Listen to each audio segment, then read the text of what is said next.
Everyone has a book in them just longing to come out. Everyone has a story deep inside their soul that needs to be told. This week for Author Awareness August, you're going to be introduced to an author who was inspired to write a very new form of fantasy. It's epic, but not high fantasy, and it's rural fantasy instead of the traditional urban. I'm your host, Garrett K. Jones. Join me as I interview Jason R. Koivu about his work.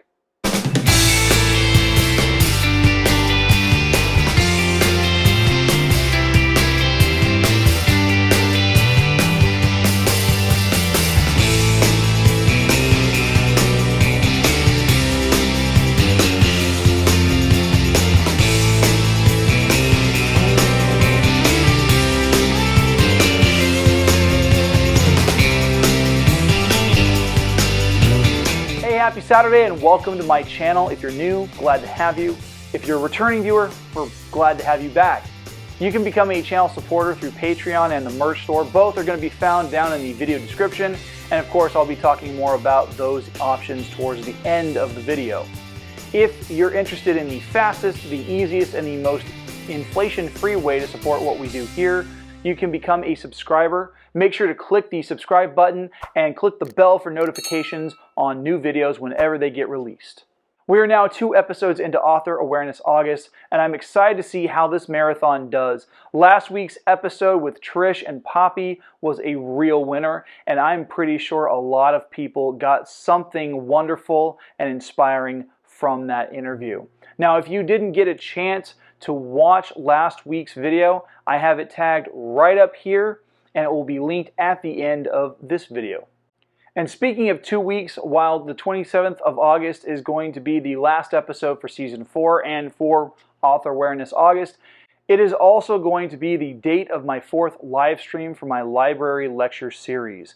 On that Saturday, I will be broadcasting live from the Kings County Library in Hanford, California, and I will be doing a discussion on character creation and development with an emphasis on writing hero and protagonist, as well as villain and antagonist characters. I would love for you to join me for that event. The broadcast will go live on Instagram at 1 p.m. Pacific Standard Time.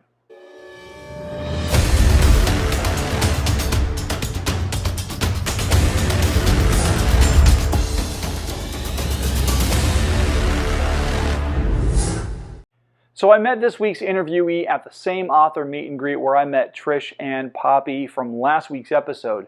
Jason is a really cool Central Valley author whose works are inspired by Eastern and Eastern European folklore. I hope you enjoy this interview. All right, Jason, thank you for joining me and being on the show. How are you doing today? I'm doing well. My pleasure to be here. Thank you very much, Garrett. Awesome. Well, so tell me about your work and what you write and what you got out there. Sure. Mainly fantasy. I've got a series in the works right now. I'm up to book 3. I have self-published other things, but that's the main focus these days is fantasy with the, I would say the subgenre being more of the sword and sorcery, kind of like Conan-esque, if you will, that kind of thing, but with maybe a little bit more character development than say, Robert E. Howard kind of had time for, I guess you could say, back in the day when he was writing. I take in some Eastern European myths, some, the typical kind of English stuff and whatnot with their fairies, if you will. Not fairies with the wings and whatnot, but the more bloody-minded ones, I guess you could say, the ones that often create than just a little havoc. They were pretty brutal, but that's kind of the main scope. I've got 3 books out right now. Let me just run them through for you. This one right here is the first one. It's called Beyond Barlow. It is kind of almost like a prequel because I had started the series almost 10 years ago with the second book. Wrote it, and then I realized, I really want to kind of, learn more about the main character, and so I wrote the prequel. And then that one ended up getting published first. So it worked out in the end, kind of feeling my way character-wise, story-wise, and developing as a writer as I went along. And that's what I'm working on right now. Well, I should say, actually, the 3rd book is coming out soon. That's the one that I've been working on Sorry, there's a bit of a glare there. It's called A Winter of Chains, and it continues the story, picks up right after the second book, and continues the story of a character named Ford Barlow.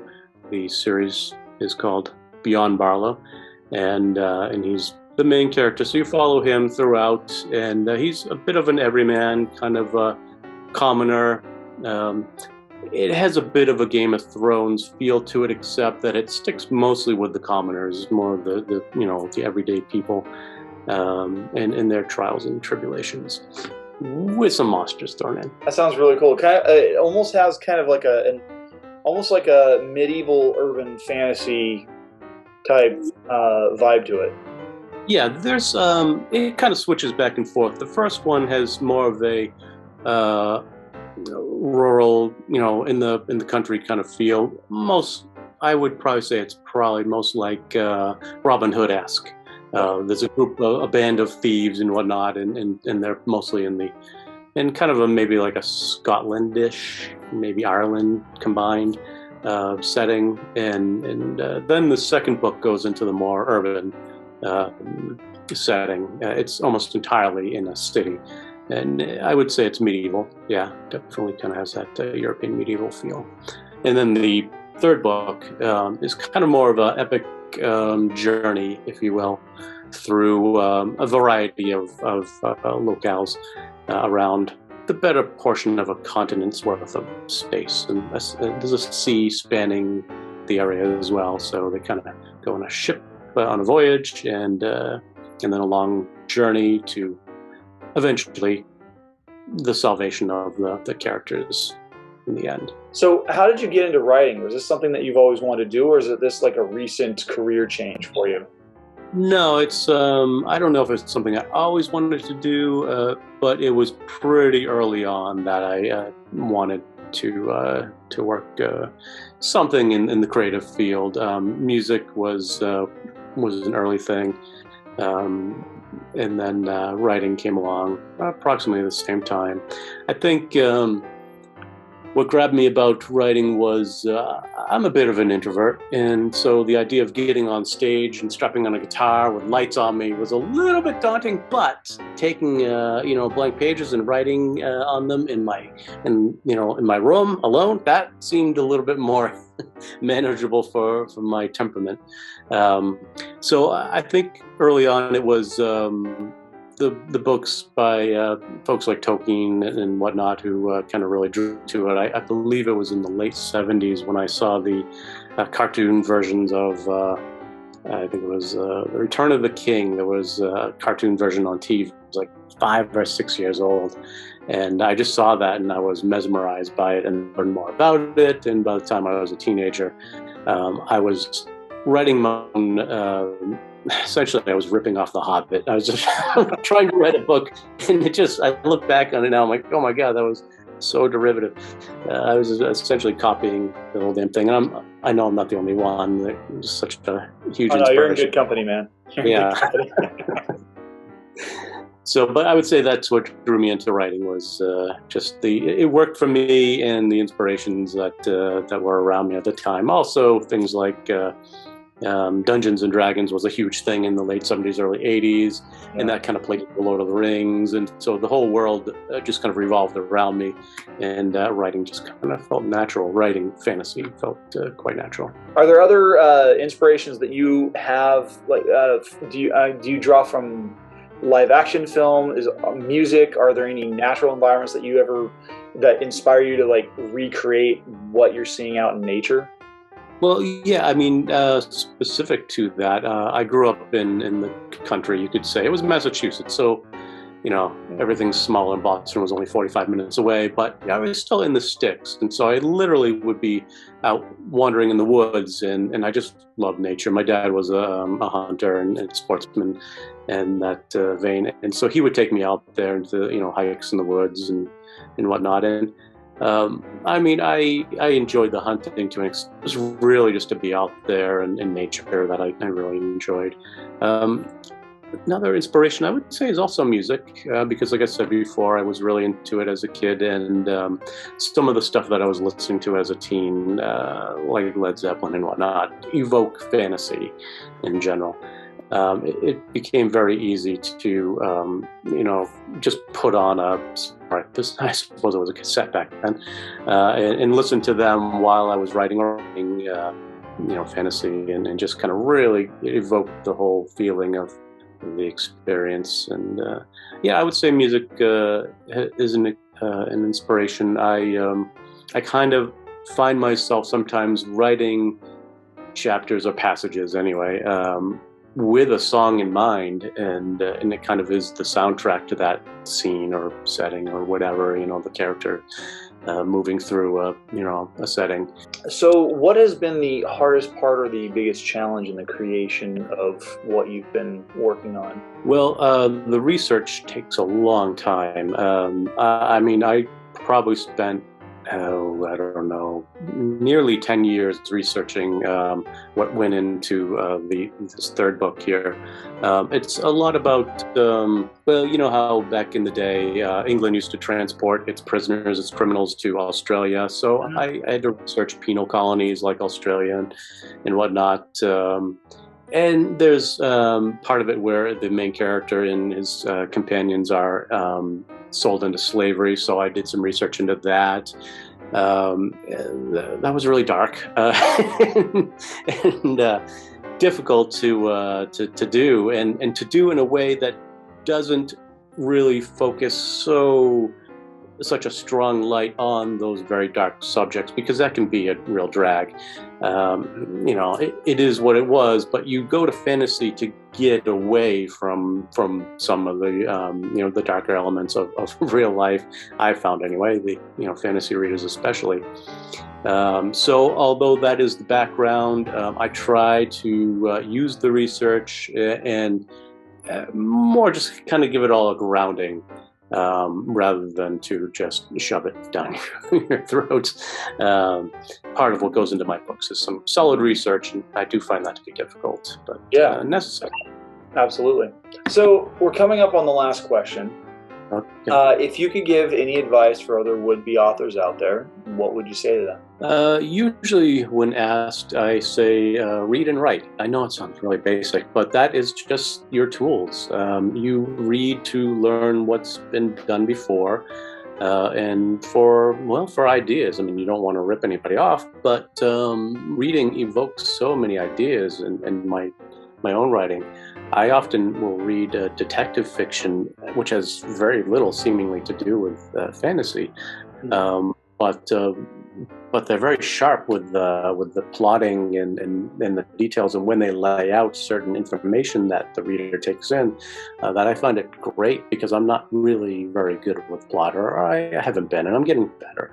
And so I find mysteries and detective fiction to be very helpful for that. So I always suggest read a variety of things. Sometimes step out of your comfort zone. I feel like if you're just stuck on one thing, well, that can be good because you become an expert at it. But there's so much out there that learning a little bit about this and that can sometimes help it round out your style, your general writing ability. In writing, you just should start small. Usually, I just say, work on a sentence, perfect that sentence, work on a paragraph, nail it, and then start pages and chapters. And it's really hard, to tell someone that wants to write a book, just write a short story. But that's really where you should begin. Something small, manageable, so you feel like you're getting somewhere. And you're improving as you go along.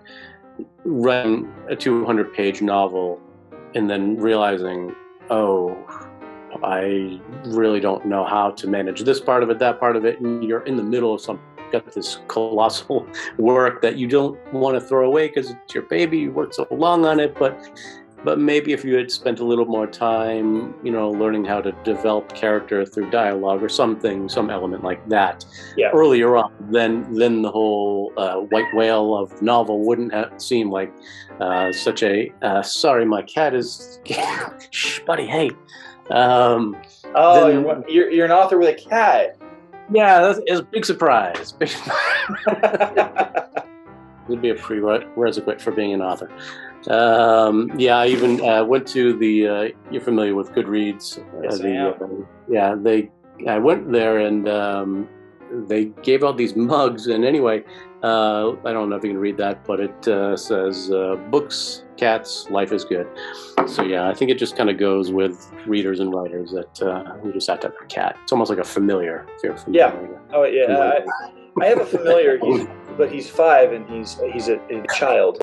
Well, very cool. So as we're getting ready to wrap up, how can people find you? How can people find your work and get copies of it? Well, right now it's mainly Amazon.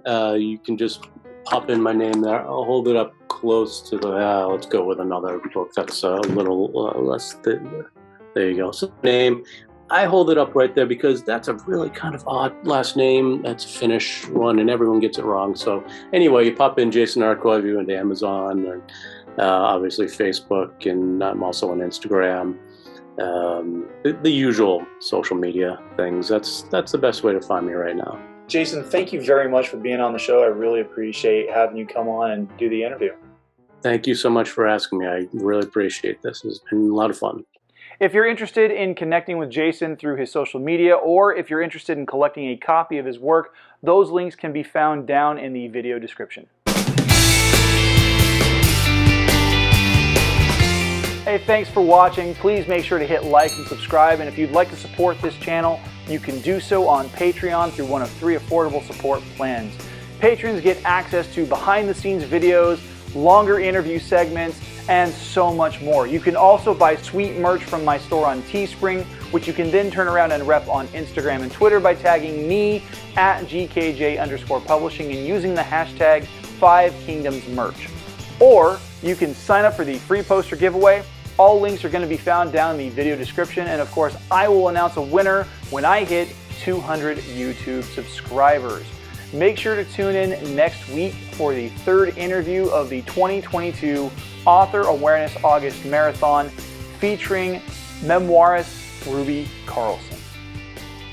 The vlog of the 5 Kingdoms is filmed without the use of a live audience at Skyrocket Studios in Hanford, California. We can't do what we do without your help, so please make sure to subscribe by clicking the button that's above my head, and make sure to watch and share the videos over here to my left. Have a great week.